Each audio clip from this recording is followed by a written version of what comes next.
मोहसिन नकवी आसिफ जावेद और मोहम्मद रिजवान के साथ और पाकिस्तान क्रिकेट टीम के साथ कुछ बड़ा करने जा रहा है। और उसके साथ साथ आसिफ जावेद जिसने अब सफाइयां देना शुरू कर दी हैं पाकिस्तान क्रिकेट टीम की सिलेक्शन को लेकर। सबसे पहले बात करते हैं कि आसिफ जावेद जिसने पाकिस्तान क्रिकेट टीम की सिलेक्शन को लेकर सफाइयां देना शुरू कर दी हैं, वो सुफियान मुकीम की सिलेक्शन को लेकर कहते हैं कि सुफियान मुकीम जिसने सिर्फ एक ओडीआई मैच खेला था, हम उस एक ओडीआई मैच की बिना पर उसको कैसे चैंपियन ट्रॉफी में सिलेक्ट कर सकते थे। इरफान खान यादव की सिलेक्शन को लेकर कहता है कि उसने चांदी मैचेस खेले थे, उसमें उसकी कोई खास कारकर्दगी नहीं है, तो इस वजह से हमने उसको ड्रॉप किया, जबकि उसकी जगह पर तैयब तहर को लेकर गए। इसके अलावा और भी बहुत सारी वो सफाइयां देने की कोशिश कर रहे थे जो कि इंतहाई ढीठ किस्म की सफाइयां थी। इरफान खान यादव उसकी कोई परफॉर्मेंस नहीं थी, तो फिर तैयब तहर की कौन सी परफॉर्मेंस थी जिसकी बिना पर उसको टीम में सिलेक्ट किया गया था। उसके बाद जो अगर परफॉर्मेंस थी तो फिर वो तो कामरान गुलाम की थी। चाहे आप साउथ अफ्रीका के खिलाफ देख ले या फिर जिम्बाब्वे के खिलाफ देख ले, ओडीआई क्रिकेट में अगर परफॉर्मेंसेस थी तो वो कामरान गुलाम की थी और उसको प्लेइंग इलेवन में भी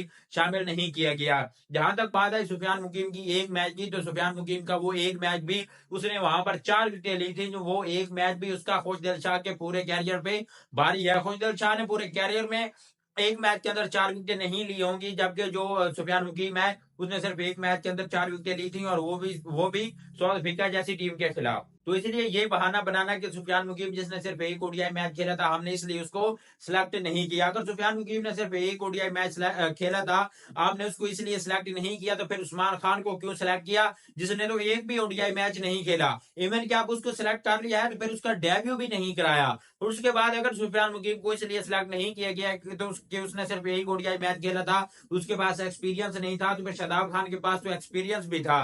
उसामा मीर के पास तो एक्सपीरियंस भी था। ये वो खिलाड़ी दोनों थे जिनके पास एक्सपीरियंस भी था और एक अच्छे स्पिन बॉलर भी थे, इनको भी सिलेक्ट किया जा सकता था, लेकिन इसने उनको भी सिलेक्ट नहीं किया। तो बहरहाल आकिब जावेद जितनी भी सफाइयां दे ले, ये तो अब तय है कि आकिब जावेद की घटिया सिलेक्शन की वजह से पाकिस्तान क्रिकेट टीम हारी है और मोहम्मद रिजवान की अना और जिद की वजह से। क्योंकि ये दोनों मोहम्मद रिजवान और आकिब जावेद ये अपनी अपनी मर्जियों के खिलाड़ी सिलेक्ट करने पर लगे हुए थे। जो खुशदिल शाह है वो कोई परफॉर्मेंस की बुनियाद पर नहीं, वो सिर्फ मोहम्मद रिजवान के साथ दोस्ती और तल्लक की बुनियाद पर टीम में आया, जबकि उसी चीज का फायदा उठाते हुए फिर आकिब जावेद ने कहा कि मेरा भी एक प्लेयर टीम में शामिल होगा और वो फहीम अशरफ है। उसके बाद नकवी जो है वो तीसरे दिन से सोच विचार में मसरूफ है कि चैंपियन ट्रॉफी के बाद किसको हेड कोच बनाया जाए, किसको चीफ सेलेक्टर बनाया जाए। बहरहाल खबर यही है कि चैंपियन ट्रॉफी के बाद जो आकिब जावेद है और बाकी जो सिलेक्शन कमेटी है वो टीम के साथ नहीं रहेगी, इनके तमाम ओहदे खत्म कर दिए जाएंगे, चाहे हेड कोचिंग के हैं या फिर चीफ सेलेक्टर के हैं। नए हेड कोच और नए चीफ सेलेक्टर लाए जाएंगे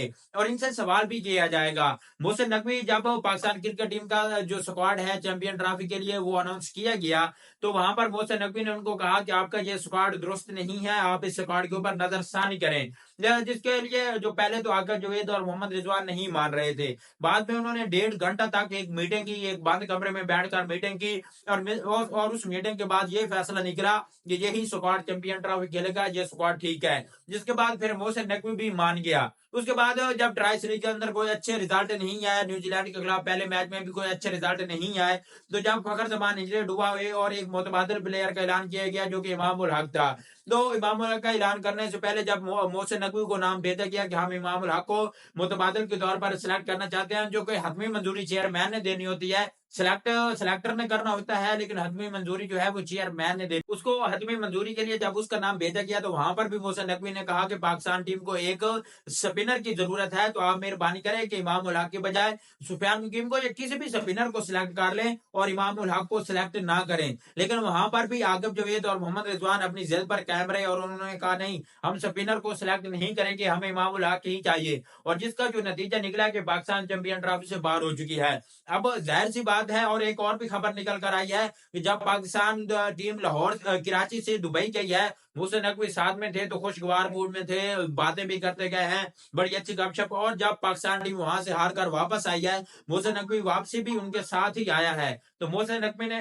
नकवी ने वापसी पर उनसे कोई बातचीत नहीं की, किसी को कोई सलाम तक नहीं दिया, खामोशी से वापस आया है, किसी से कोई बात नहीं की। तो मोहसिन नकवी की ये खामोशी जरूर कुछ ना कुछ इंशाल्लाह अच्छा रिजल्ट लेकर आएगी और वो रिजल्ट हमें चाहिए जो कि पाकिस्तान क्रिकेट के लिए फायदेमंद हो। और सुनने में ये भी आ रहा है कि न सिर्फ इनको ओहदों से हटाया जाएगा बल्कि इनसे एहतसाब भी लिया जाएगा और इनसे पूछा भी जाएगा कि अगर आप इतनी जिद पर कायम थे और अपनी अना पर कायम थे कि आपको बार बार कहने के बावजूद आपने जो है स्क्वाड को बेहतर नहीं किया, تو इसका भी जवाब दिया जाए और उनसे अब काफी सारे सवालात होंगे। और उसके साथ साथ पाकिस्तान के बहुत सारे सीनियर खिलाड़ियों को न्यूजीलैंड के खिलाफ चांस नहीं दिया जाएगा, जिनमें मोस्टली तौर पर चांस बाबर आजम, रिजवान, तैयब ताहिर, नसीम शाह, शहनशाह और हारिस रऊफ इन खिलाड़ियों के हैं कि इनको रेस्ट दिया जाएगा और वापस इनको डोमेस्टिक में भेजा जाएगा और नए यंग लड़कों को चांस दिया जाएगा। तो अब में भी देखते हैं कि क्या होता है। ज्यादातर चांस यही है कि यकम से 5 तारीख के अंदर अंदर नए हेड कोच सेलेक्टर का ऐलान हो जाएगा, जबकि